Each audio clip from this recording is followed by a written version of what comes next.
ang mga ulo nila! Hindi maaari! Mesaya! Nagawa niya! Yan ang bagay sa'yo! Maraming salamat sa tulong mo, mabuting monghe. Teka nga! Ako ang tumalo sa isang yun ah! Mukhang umatras muna tayo sa ngayon. Inuyasha, hindi pa rito natatapos ang lahat. Oh? Kayong dalawa, pwede nyo ba kami samahan sa gumuhong libingan? Narito na tayo. Tila masama nga ito.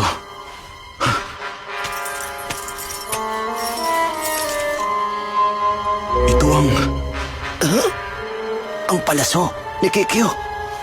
Inuyasha, mayroon ka bang alam sa nangyayari? Wala, Miroko. Ah, ganun ba? Ang mabuti pa, bumalik na tayo sa bayan at tanungin si Kaede tungkol dito.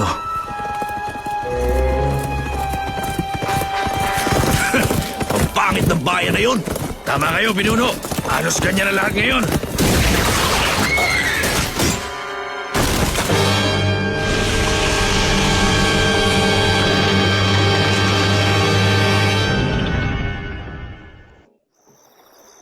Hindi ako nagkakamali. Kapatid ko nga ang nagmamay-ari ng palasong ito. Ang mahiwagang palaso ni Kikyo.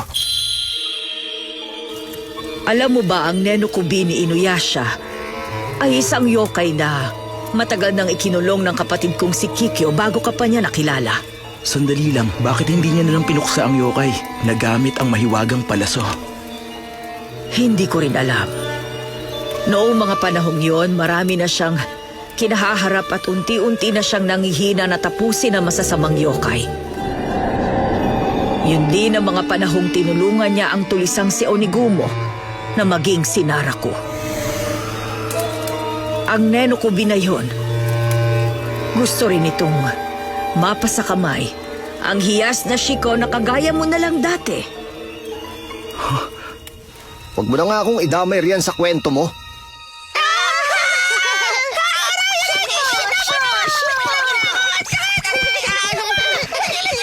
Ano kayong pinag-uusapan nila? Kababalik lang nila pero dumiretso sila agad kay Tandang Kaide.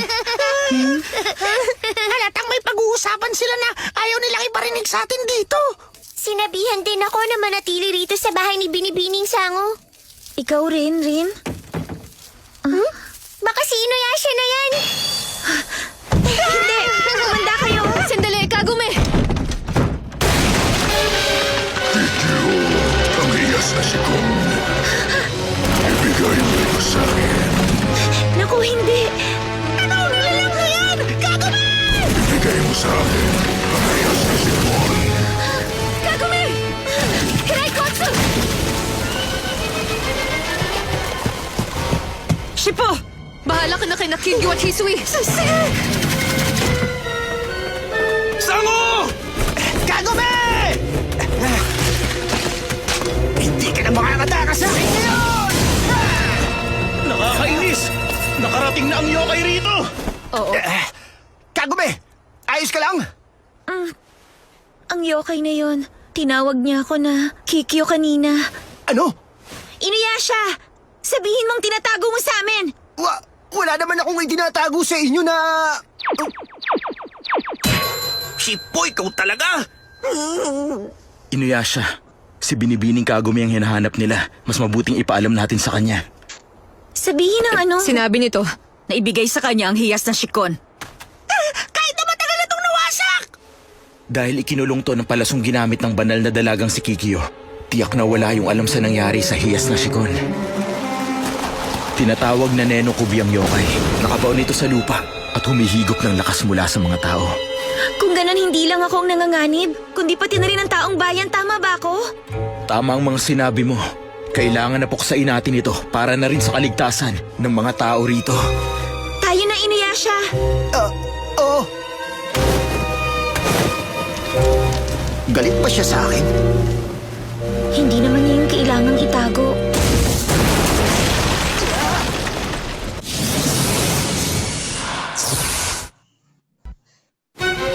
Diyan ka pala nagtatago, ha? Medyo malaki ang isang ito, Kagome!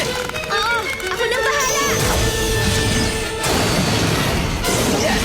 Castle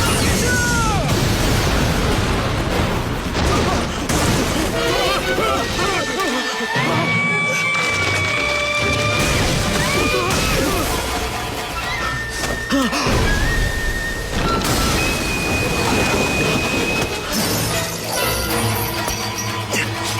Biro ko! Nasaan si Ate Sango? Kasama niya mga bata! Naroon siya sa bahay ninyo? Oo! Gusto ko sanang pumunta ron, kaya lang! Naiintindihan ko. Kuya, ikaw na muna ang bahala rito sa mga tao sa bayan. Oo, sige! Sa mga ganitong pagkakataon, mas naiisip ko kung gaano ko kahina kung wala pang kapangyarihan ko.